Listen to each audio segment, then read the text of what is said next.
all I can remember, and that was fused a bit with later as well, how every young boy weren't just happy at getting a bit of shrapnel, but it had to be warm shrapnel, because often that came down and it was elsewhere, from the anti-aircraft guns as well, I suppose.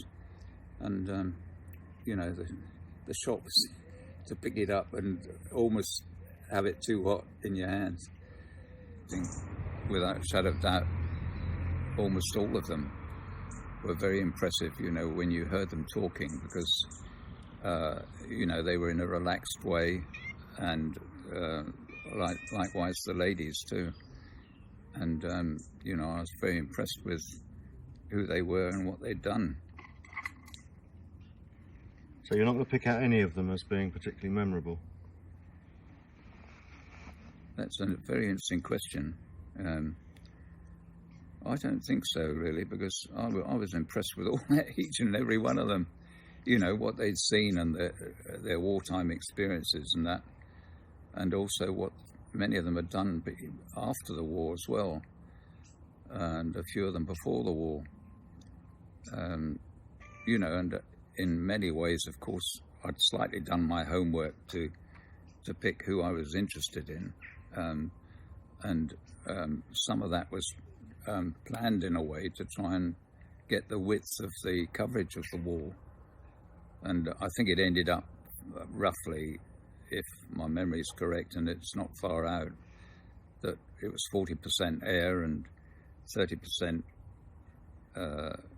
Army and 20% Navy and 10% civilian and resistance. And, that might also reflect roughly the importance, because obviously a large part of it was an air war as well. I was very fortunate to meet the Americans too, and so many of them in such a short time when I flew over to Los Angeles, and that was triggered almost by a minor miracle when there was a special offer, believe it or not, because people weren't flying after 9/11. £99 return, a special deal to Los Angeles, and that's exactly what I did. I jumped on that. On the sales side, I mean, it's really I don't want any profit for it or anything.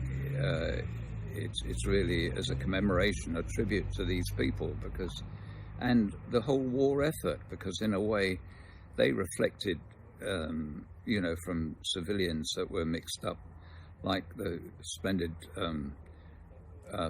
firemen in London, and to people who'd been in the front line,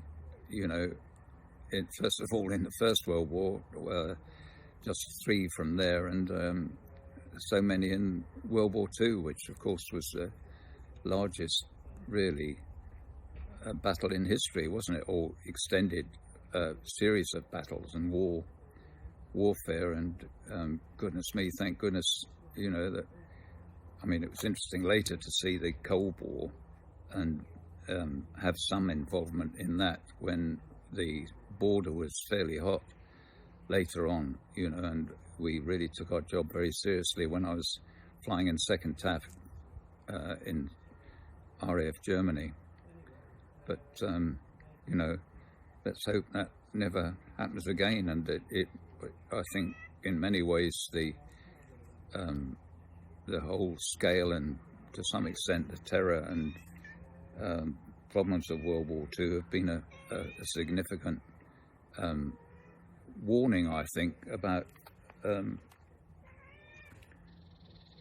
how it's got to be avoided.